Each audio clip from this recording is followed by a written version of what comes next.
And there we go. We'll finish up our look at bones in this video series. Was at 6.5, and this deals with fractures and fracture repair. We'll look at what fractures are, some of the classifications of fractures, how fractures heal, and some of the major nursing considerations in this video, among other topics. But first, what are fractures, and are those different than broken bones? Essentially, they're the same. Fracture is a medical term. Broken is not, but we know what you mean if you say someone has broken a bone. But I just give you that classification so you'll see fracture on medical reports and not broken necessarily. So some stats just to give you some perspective on this. There's about 6.8 million fractures per year in the United States, and the average American is going to have 2 fractures in their lifetime. Some have more, some have less. And you see their extremity fractures are most common in men under 45 and in women over 45. And you can probably guess the reasons for that. And we'll probably discuss those in class. I'll probably just wait for that to be a class discussion. And those over 75, hip fractures are most common. And that probably is pretty obvious. As we get older and our skeleton weakens, then the hips as major weight-bearing joints are going to be under a lot of stress. Weakened skeleton, a lot of stress, means more hip fractures. The most common cause of fractures is trauma. I think that's probably pretty obvious. But there's also what's called a pathologic fracture, which are fractures that are related to non-trauma cases. For example, someone could have a couple examples here, osteoporosis or tumors. They could have a weakened skeleton because of a disease process. There's a condition called brittle bone disease, where because of a genetic mutation, the bone is not properly formed. So these are pathologic or disease process fractures versus trauma fractures. When we talk about how we classify fractures, there's a lot of different ways, and there's several different systems for classifying fractures. What I'm giving you here are the major ones that you will likely run into in terms of just basic terminology. You can do a fracture classification based on mechanism, like we just did. It's a pathologic fracture or it's a trauma fracture. Soft tissue refers to whether or not the fracture is open or closed. If the bone does not protrude through the soft tissue, the fracture, quote unquote, stays inside of the skin, it's considered a simple or a closed fracture. An open or compound fracture is when the bone actually penetrates the skin.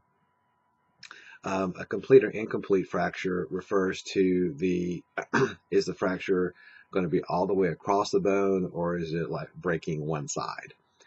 Direction and pattern of fracture can refer to the angle at which a fracture occurs in the bone. It also can refer to mechanisms that are related to depression or spiral. You have a twisting fracture or a crushing fracture or compression fracture.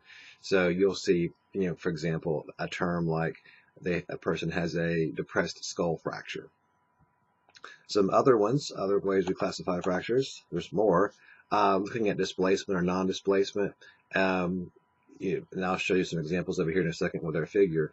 But a non-displaced fracture means the bone is essentially in place, it's just fractured, as opposed to displaced, the bone is moved. And someone in severe trauma, the bone may be moved quite a bit of ways from the other end of the bone, and that's a displaced fracture. And there's terms that we use that associate with anatomical location. We use a term like skull fracture or spinal fracture, clavicular, scapular, a rib fracture. So you'll see the term often, referred to, by just the bone it is. And there are some fractures you'll run into that you don't know what they are, at least initially, like a Rolando fracture is going to be a hand fracture. So there are some that are still named for people. What I give you over here on the side is just some quick comparisons here. This just shows you a simple fracture. It's also would be considered a non-displaced fracture because the bone is essentially in position. It's a complete fracture because we have the bone completely broken in two. This would be a transverse fracture because it's broken across the long axis, and obviously it's a tibia. So, and we don't know if we assume, of course, it's going to be a traumatic fracture. So, again, that one little break can be described in lots of different ways. see if you can, I'll pause for a second and see if you can look at this fracture and give me some classification.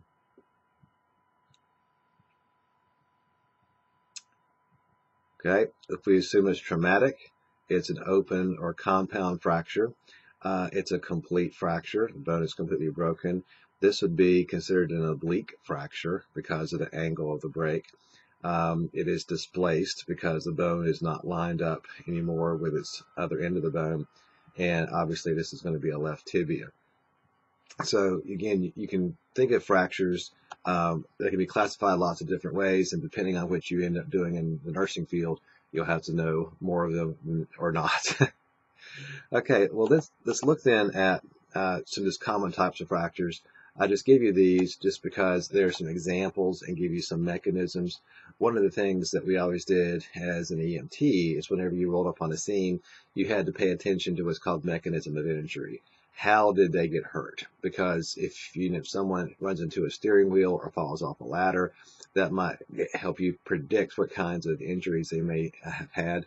I say that because you do see some mechanisms perhaps inferred by what you see here. You see a term comminuted, also called multifragmentary, and that's where the bone is shattered, where there's going to be multiple bone fragments in several pieces. That's a crushing fracture. A compression fracture is when the bone is crushed, as in when somebody, as you see this sometimes when people jump out of windows in a case of a fire. Or they have osteoporosis and the bone is just very weakened, and then when they have any kind of trauma, the bone gets crushed. A spiral or twisting, a spiral fracture is often a twisting fracture, and you see this a lot of times in sports when someone gets tackled in football. Someone holds their foot and the rest of their leg keeps moving, and you end up with this spiral fracture. An epiphyseal fracture is one that actually occurs at the growth plate, and you see here, and you might predict why that would be true. That is cartilage and it's not bone. So it could be, if you get any trauma in that area, that's going to be the first region to give, and that would therefore be an epiphyseal fracture. Whether or not it will have an implication on growth, but kind of remains to be seen. If it occurs late in someone's growth cycle, like with a 22-year-old male, there may be very little difference in, for example, if we're talking about a leg fracture, very little difference in their leg lengths. If it occurs in a young child, then, and if that tissue gets damaged, then there could be some impaired growth at that growth plate. Just a few more. A depressed fracture, we tend to use this a lot with skulls. If someone has a depressed skull fracture, and you see this if the bone gets pushed in by trauma. I've also seen this when someone got hit in the head with a hammer and pushed, part of their bone in. A green stick fracture is a rather interesting fracture. It's going to be one that's very common in kids because their skeleton is still somewhat more organic, more flexible than in adults. So green stick refers to if you go out and pull a green stick off a tree, pull a stick off a tree, and you try to break it, it doesn't break cleanly. It kind of frays on one side but not the other. So a green stick fracture is common in children but not in adults. And I just want to give you one example of a person-named fracture.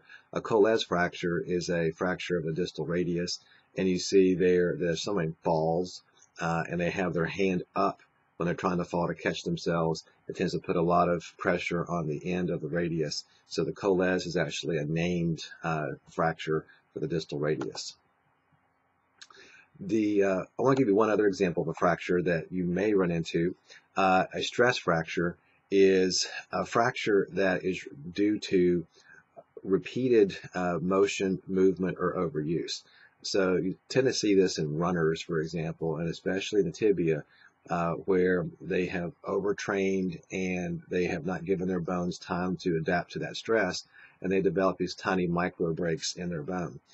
You see this one here shown on x-ray. This is rather unusual because usually stress fractures are difficult to see on x-ray. More often than not, you need to do a CT scan or an MRI scan like you see down here, and you see this tiny break here in the tibia in each case, showing you where the bone was basically overstressed and developed some cracks in it. There really isn't a way of treating a stress fracture except rest. You need to give the bone a chance um, to build back some tissue, to replace the tissue that was lost, that was cracked here in a course of a stress fracture. But you don't typically cast stress fractures. Okay, just a little bit of a game. Identify the fracture, and let me get this here, and just giving you some chances to experiment with this. If you want to pause the video here for for just a bit, then I will tell you we'll identify these fractures. So if you want to pause now, okay. Some of the fractures you see here, of course, this is going to be a complete fracture. My pointer here, a complete fracture. It is essentially a transverse fracture. You see here an incomplete fracture, and again, we can use terms like displacement or non-displacement. Both of these are non-displaced. Here is a transverse fracture, pretty obvious. A convoluted or multifragmentary fracture. Looking at these here, we have, this can be called an impact fracture, also called a compression fracture. Again, typical when someone jumps out of a burning building, they tend to run their femurs up until their hips. Over here, we see an example of, if you look at these terms, spiral and oblique, which one is which? You can see the spiral here has a little bit of a turn to it, and that's what makes it a spiral fracture versus an oblique, which is going to be a fracture that's just going to be angled versus twisted. So that gives you some practice with some classification of fractures. Okay, look at my cartoon first. I like my cartoon. Okay, for a fracture to repair, fortunately, fractures actually repair pretty well most of the time. Usually what's required is just good reduction, bone alignment. It can be that this alignment can be achieved in what's called just a closed treatment, where the bone is pushed or pulled with anesthesia, hopefully, to improve the alignment, to basically get good reduction. And reduction means to reduce the displacement of the bone, and then to cast it. And we'll look at some treatments here in a moment. It could require surgery, which would be an open treatment, and that might require going in to align the bone surgically. It may be that we have to come in here and attach devices. We see here a screw set and pins to actually hold that bone in place so it can heal. Healing a bone, or for a bone to heal, is going to have a number of different variables related to it. A patient's age, their overall health and nutrition, blood flow, treatment, severity of the fracture. All these things can influence how quickly a fracture is going to heal. Some nursing considerations, some things you want to think about from a nursing perspective regarding fractures. The key to healing is going to be immobilization. You want to make sure that the bone ends don't move while it's healing. One way of doing that for certain leg fractures is traction, where weights are hung from a pulley system so that the muscles don't try to pull back on the bone where it's broken, and therefore get out of alignment. So traction is used for some leg fractures. Obviously, casting, there's different kinds of casts that can be used, but the point is we need to make sure that joint doesn't allow any movement where that bone is broken so that the bone ends can heal. And how does healing occur? Again, healing is going to occur in a pretty natural process, because this goes back almost to bone growth and bone remodeling. There is a natural process of osteoblasts and osteoclasts that actually build bone and shape bone. So as long as we can achieve good reduction, as long as we can get the ends lined up, the fractures usually repair without complications. But here's what happens. We have here the two fractured ends of the bone, and the alignment here is pretty good, so we won't worry about any kind of reduction discussion. But you see here the first part of this is a hematoma formation. A hematoma is going to be this basically an initial mass that forms that is essentially a clot. But the clot's going to form. We have damaged blood vessels. We're going to have white blood cells coming in. And nearby bone cells that were getting nourished by the blood supply die because they've been cut off. But then we move into the fibrocartilaginous callus formation. As we get past that initial trauma period, new capillaries begin to grow into this clot, and this clot is sort of almost a jelly-like mass. We're going to get fibroblasts. We're going to move in there. Fibroblasts are, again, cells that are producing fibers, and they're going to start producing collagen, and we get this sort of collagen gel, almost like cartilage callus forming called a procallus. Essentially, it's the initial model of the new bone. The fibrocartilaginous procallus is converted to a bony callus. Osteoblasts move in and they begin to convert the cartilage into bone. And this should sound familiar. We talked about ossification of the cartilaginous fetal skeleton. It's really sort of the same thing. And then bone remodeling. When we get to the end of the process, you see that we're going to shape the bone. We're going to have the osteoclast may actually slice off, extra bone. We're going to have, again, a strengthened bone for the most part here because the bone is going to be essentially redone. So it might be slightly thicker at the site of a break. It doesn't necessarily mean it's stronger because sometimes the repaired bone is not quite as strong.